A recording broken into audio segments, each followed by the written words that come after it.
దినం అనేది సెలబ్రేట్ చేస్తాం. అయితే ఇవాళ మన హాస్పిటల్ తరపున ఏంటంటే ఈ వరల్డ్ సైన్స్ డే అనేది రేపు సెలబ్రేట్ చేయాలి, కానీ ఇవాళ ఏంటంటే మనం ఒకరోజు ముందుగా సెలబ్రేట్ చేస్తున్నాము. దీనిలో ముఖ్యంగా ఏంటంటే మన ఆటిజం పిల్లల కోసం ఏర్పాటు చేసిన డాక్టర్ విశాల్స్ చైల్డ్ డెవలప్మెంట్ సెంటర్లో పిల్లలకి ఏంటంటే కొన్ని మనం ఏంటంటే వాళ్ళకు ప్రాక్టికల్ ఆస్పెక్ట్ అంటే వాళ్ళు ఏంటంటే సైన్స్ ఫేర్ లాగా వాళ్ళు ఏంటంటే కొన్ని వాళ్ళలో కూడా తెలివి ఉంటుంది, వాళ్ళు కొన్ని ప్రయోగాలు చేయడం జరిగింది. వాళ్ళకి ఇవాళ చిన్న గిఫ్ట్స్ ఇవ్వడానికి కోసం వాళ్ళని పిలవడం జరిగింది. సో ఈ కార్యక్రమం ముఖ్య ఉద్దేశం ఏంటంటే ఈ చాలామంది బుద్ధిమాంద్యం పిల్లలు ఉంటారు, ఆటిజం పిల్లలు ఉంటారు, అతిగా అల్లరి చేసే పిల్లలు ఉంటారు. అదే పేరెంట్స్ ఏం చేస్తున్నారంటే ఈ బుద్ధిమాంద్యం ఉన్న అందరినీ బుద్ధిమాంద్యం గల పిల్లల్లాగానే భావించి వాళ్ళకి ట్రీట్మెంట్ ఇప్పించకపోవడం వల్ల ఏమవుతుందంటే వాళ్ళ ఆటిజం పిల్లల్లో తెలివి అనేది కరెక్ట్గా ఉంటుంది, కానీ వాళ్ళని గుర్తించకపోవడం వల్ల వాళ్ళు పెరిగి పెద్ద అయినాక డెవలప్ కావడం లేదు.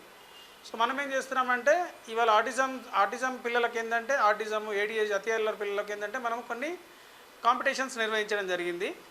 వాళ్ళకు ఏంటంటే ముఖ్యంగా సైన్స్ అంటే వాళ్ళలో కూడా తెలివి ఉంటుంది. ఇప్పుడు చిన్న చిన్న ప్రయోగాలు చేయగలుగుతారు, చిన్న చిన్న పాటలు పాడగలుగుతారు, చిన్న చిన్న వ్యాసాలు రాయగలుగుతారు. సో వాళ్ళకి ఆల్రెడీ కండక్ట్ చేయడం జరిగింది. ఇవాళ ఈ సందర్భంగా ఏంటంటే వాళ్ళకు రికగ్నైజ్ చేయడానికి మనం ఈ కార్యక్రమం ఏర్పాటు చేయడం జరిగింది. సో కాబట్టి మీరు కూడా ఏంటంటే సొసైటీలో పిల్లలు బాగా అల్లరి చేస్తున్నారు అనుకోండి, చిన్న చిన్న పిల్లలు ఉంటారు, 3 సంవత్సరాల పిల్లలు కానీ 4 సంవత్సరాల 5 సంవత్సరాల పిల్లలు, వాళ్ళకి ఏంటంటే అప్పుడే వాళ్ళ మైల్ స్టోన్స్ అంటే నడవడం కానీ మాట్లాడడం కానీ కూర్చోవడం కానీ మెల్లిమెల్లిగా స్టార్ట్ అవుతుంటుంది. అంటే ఇప్పుడు మీరందరూ చూసుంటారు, పిల్లలు మూడో నెల ఏం చేస్తారు, మెడ నిలబెడతారు, 6 నెలలు కూర్చుంటారు, తర్వాత 1 సంవత్సరం రాగానే నిలబడుతుంటారు. ఇట్లా ఎక్కడైనా పిల్లల్లో ఏంటంటే మాటలు రాకపోయినా కానీ సరిగ్గా కూర్చోకపోయినా నిల్చోకపోయినా వాళ్ళకేంటంటే వాళ్ళని వెంటనే తొలుత దశలోనే 3 సంవత్సరాల నుంచి 5 సంవత్సరాల లోపలే డాక్టర్ దగ్గర తీసుకురావాలి. తీసుకొస్తే ఏమవుతుందంటే వాళ్ళని గుర్తుపట్టి మనం ట్రీట్మెంట్ చేయగలుగుతాం. తర్వాత ఆటిజం పిల్లలకు ఏంటంటే తెలివి అనేది పర్ఫెక్ట్గా ఉంటుంది. ఇప్పుడు మీరు ఐన్స్టీన్ అనే సైంటిస్ట్ ఉన్నాడు, ఆ పిల్లడు కూడా చిన్నప్పుడు స్కూల్కి వెళ్ళినప్పుడు ఏంటంటే ఆయన పిల్లోడు చదవలేకపోతున్నాడు, బాగా అల్లరి చేస్తున్నాడు అనేవాళ్ళు, కానీ వాళ్ళ మదర్ ఏంటంటే ట్రైన్ చేసి ఒక సైంటిస్ట్ వరకు తీసుకెళ్ళడం జరిగింది. సో మన కాన్సెప్ట్ కూడా ఏంటంటే ఏదైనా పిల్లలు అంటే చిన్న పిల్లల్లో బుద్ధిమాంద్యం ఉన్నా కానీ అతి అల్లరిగా ఉన్నా కానీ ఆటిజం పిల్లలకి ఏంటంటే మీరు తొలుత దశలోనే గుర్తించి హాస్పిటల్ తీసుకొచ్చినట్లయితే వాళ్ళ ప్రవర్తన సమస్యలు అతి అల్లరి తగ్గించడం కానీ లేకపోతే వాళ్ళ విచిత్ర ప్రవర్తన మనం మందులతోని counselling and speech therapy, behavioural therapy ద్వారా కంట్రోల్ చేయవచ్చు. తర్వాత కొన్ని రకాల మందులు కూడా అవైలబుల్ వచ్చినాయి. బాగా చిన్నపిల్లలు అతిగా అల్లరి చేసిన వాళ్ళు ఏంటంటే వాళ్ళ అల్లరి తగ్గడానికి, వాళ్ళ శ్రద్ధ ఏకాగ్రత పెంచడానికి కొన్ని మందులు అనేది ఇవ్వడం జరుగుతుంది. దానివల్ల ఏమవుతుందంటే తొలుత దశలోనే ఆ జబ్బుని కంట్రోల్ చేసి వాళ్ళని సరైన మార్గంలో వెళ్ళే విధంగా మనం చేయడానికి అవకాశం ఉంటుంది. సో కాబట్టి వల్ల మనము డాక్టర్ విశాల్ చైల్డ్ డెవలప్మెంట్ సెంటర్లో ఈ కార్యక్రమం ఎందుకు నిర్వహిస్తున్నామంటే పిల్లలలో ఎంకరేజ్ చేయడానికి కోసం ఈ కార్యక్రమం నిర్వహిస్తుంది. మీ దగ్గర మీరు కూడా ఏంటంటే బయట ఎక్కడైనా పిల్లలు ఇప్పుడు 3 సంవత్సరాలు ఉంటారు, చిన్నపిల్లలు మాట్లాడకపోయినా కానీ అతిగా అల్లరున్నా కానీ లేకపోతే కొందరు ఏం చేస్తుంటారంటే తల్లిదండ్రులతో పాటు తల్లిదండ్రులు తిడుతుంటారు, కొడుతుంటారు, లేకపోతే ఎక్కువగా సెల్ ఫోన్ చూస్తుంటారు.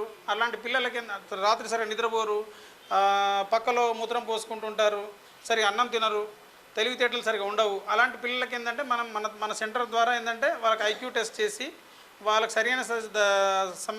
ఏమి సమస్య ఉందని గుర్తుపట్టి ట్రీట్మెంట్ ఇవ్వడం జరుగుతుంది. సో కాబట్టి ఈరోజు ఈ సందర్భంగా ఏంటంటే ఈ అవకాశాన్ని ఉపయోగించుకొని బయట మీరు కూడా ఏంటంటే ఇక్కడికి వచ్చిన వాళ్ళు కూడా ఏంటంటే చెప్పండి, చిన్నపిల్లల్లో కూడా ఇట్లాంటి సమస్యలు ఉంటాయి, అర్థమైంది కదా మీకు చెప్పడం. ఎందుకంటే ఇప్పుడు చిన్నపిల్లలు కొందరు మాట్లాడరు కదా, లేకపోతే బాగా అల్లరి చేస్తుంటారు, స్కూల్లో దుంకుతుంటారు, అందరిని కొడుతుంటారు, లేకపోతే బాగా మారం చేస్తుంటారు, అసలు ఎవరితో మాట్లాడరు. అలాంటి వాళ్ళందరికీ ఏం చేయాలి, తొలుత దశలోనే మనం గుర్తించాలి. మొక్క వంగ అనేది మానే వంగున అంటారు, అంటే మొక్క దశలోనే వంచితే ఏమవుతుంది, అది పెద్ద అయిన తర్వాత చేస్తే కాదు. కాబట్టి చిన్న దశలోనే ఈ ట్రీట్మెంట్స్ అనేది చేయాలి. దీనికి ఇప్పుడు మనం తెలివి పరీక్ష అని ఉంటుంది, తెలుసు కదా అందరికీ. తెలివి పరీక్ష అంటే ఏంటి, ఇప్పుడు మనం ఒక మనిషి బస్ ఎక్కాలి, లేకపోతే రోడ్డు మీద నడవాలి, లేకపోతే మన పని మనం చేసుకోవాలంటే తెలివి కావాలి కదా. కొందరు పిల్లలకి ఏంటంటే మెదడు ఎదుగుదల ఉండదు, అలాంటి వాళ్ళకి ఏంటంటే ఎదుగుదల ఉందా లేదా తెలియడానికి తెలివి పరీక్ష అనేది అందుబాటులో ఉంది. అది కూడా చిన్నపిల్లలకు చేస్తాం మన చైల్డ్ డెవలప్మెంట్ సెంటర్లో. తర్వాత కొన్ని రకాల ట్రీట్మెంట్స్, మాటలు రావు, కొందరు చిన్నపిల్లలకి ఏంటంటే మామూలుగా ఎప్పుడు మాట్లాడతాడు, 2 సంవత్సరాలు 3 సంవత్సరాలు మాటలు మాట్లాడతారు. మాట్లాడకపోతే ఏం చేయాలా, అట్లనే వదిలేస్తే ఏమవుతుంది, పిల్లోడికి ఏంటంటే భాష డెవలప్ కాదు.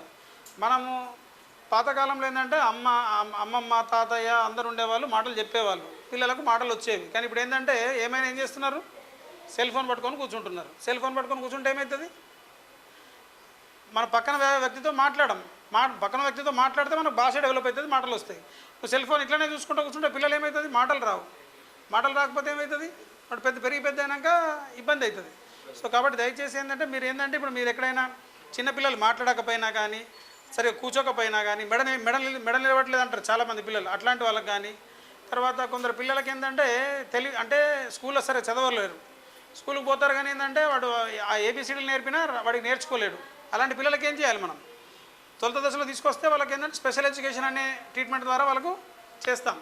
సో కాబట్టి ఇవాళ ఈ కార్యక్రమం పిల్లల కోసం ఏంటంటే దానికి సంబంధించిన షీట్ మీకు ఎవరైతే ఇట్లాంటి మీ దగ్గర విలేజ్లలో ఉంటారో వాళ్ళకి ఏంటంటే చెప్పాలి. కొందరు పిల్లల కళ్ళు కూడా తాగిపిస్తున్నారు, చిన్నపిల్లలు అలా చేస్తున్నారని చెప్పి అమ్మా నాన్న బయట ఉంటారు, కూలి పనికి పోతారు, ఇంట్లో ఉండే అమ్మమ్మ ఏం చేస్తుంది ఉంటాడు అనుకుంటుంది.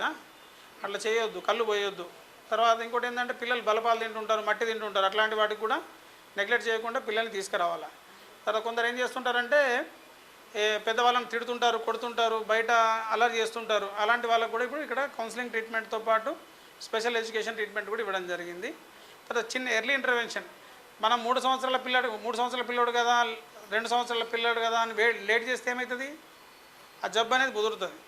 చాలామంది పిల్లలు ఫిట్స్ లాంటివి కానీ, లేకపోతే స్కూల్కి వెళ్ళాలని మారం చేయడం కానీ, కొంచెం వాళ్ళకి ఏంటంటే స్కూల్కి వెళ్తేనే ఫిట్స్ వస్తుంటుంది, ఇంట్లో మంచిగా ఉంటారు. మళ్ళీ ఇట్లాంటి వాటికి కూడా మనము అధునాతనమైన ట్రీట్మెంట్స్ అనేది ఇవ్వడం జరుగుతుంది. సో కాబట్టి మీకు ఏదైనా అట్లాంటి సమస్యలు ఉన్న వాళ్ళు వెంటనే దయచేసి ఇక్కడ వచ్చి కలిసినట్లయితే మనం దానికి ట్రీట్మెంట్ ఇవ్వడం జరుగుతుంది. సో ఈ కార్యక్రమం అంటే ఇవాళ సైన్స్ కార్నివాల్కి ఇచ్చేసిన అందరికీ ఇందూర్ న్యూరో సైకియాట్రిక్ హాస్పిటల్ మరియు doctor Vishal child development centre, doctor Vishal's alcohol and drug addiction centre తరఫున ధన్యవాదాలు తెలుపుతూ ఈ కార్యక్రమంతో ఇక్కడితో ముగిస్తున్నాం. కదా అందుతుంది, మనము పరిసరాలు పరిశుభ్రంగా ఉంచుకోవాలి. గర్భిణీ స్త్రీ ఉన్నప్పుడు ఈ ఆరోగ్య కేంద్రాలు ఉంటున్నాయి, అందులో మంచి మందులు తీసుకునాలి. వాళ్ళు చెప్పినటువంటి ఆరోగ్యకరమైనటువంటి ఆహార పదార్థాలు ఇస్తారు, పాలు, అవి గుడ్లు, అవి తీసుకోకుండా ఆహార లోపం అంటే ప్రెగ్నెన్సీ ఉన్నప్పుడు కూడా మనం అశ్రద్ధ చేస్తే అవిటి పిల్లలు పుడతారు. అది కాకుండా మనం ఆరోగ్యం పట్ల శ్రద్ధ తీసుకొని చిన్న పిల్లలకు ఎప్పుడైనా మౌనంగా ఉన్నారు, ఆటిజం అంటే పిల్లలు మానసిక స్థితి ఎదుగుదల లేని వాళ్ళు బాగా తెలివిమంతులు ఉంటారు, కానీ మనకు అర్థం కాదు. ఆ పిల్లల కోసం సారు తెలంగాణ జిల్లాలోనే ఇప్పుడు ఈ రీజన్లో పిల్లల మానసిక వికాస కేంద్రం అని డాక్టర్ విశాల్ గారు తనకున్న పరిజ్ఞానంతో మొన్న ఒక 4-5 నెలల నుంచి స్టార్ట్ అయింది. అందులో ఎందరో పిల్లలు వస్తున్నారు. ఇప్పుడు వైద్యం చేయించుకోవడానికి అమ్మన్న చూడు మనమడు 5 ఏళ్ళు అంటే 3 ఏళ్ళు 2 ఏళ్ళ నుంచే మనకు పిల్లల యొక్క స్థితిగతులు తెలుస్తాయి. కనుక ఆ పిల్లల్ని తీసుకొస్తే అక్కడ పరికరాలతోని వాళ్ళకు అన్ని జ్ఞానాలు నేర్పుతారు.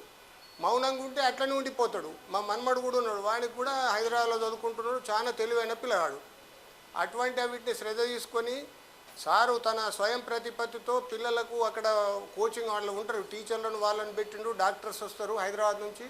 సారు తాను కూడా స్వయంగా శ్రద్ధ తీసుకొని ఆ చికిత్సాలయం ఓపెన్ చేసిండు. కనుక మీరు మీ పరిసర ప్రాంతాలలో కానీ, స్కూళ్ళల్లో కానీ, పక్క ఊర్లో కానీ ఈ మానసిక ఎదుగుదల లేని పిల్లల్ని తీసుకొస్తే తప్పకుండా చికిత్స చేయించి వారికి సమన్యాయం చేస్తారు సారు.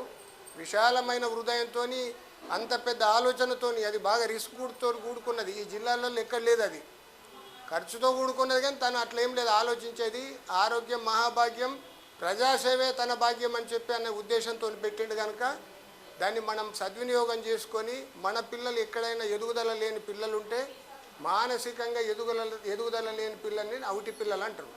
వాళ్ళకున్న జ్ఞానము మనకు ఉండదు, జ్ఞాపక శక్తి కూడా ఉంటుంది. సారు కొన్ని అక్కడ బొమ్మలు అవి పెడితే వాళ్ళు గుర్తుపడతారు.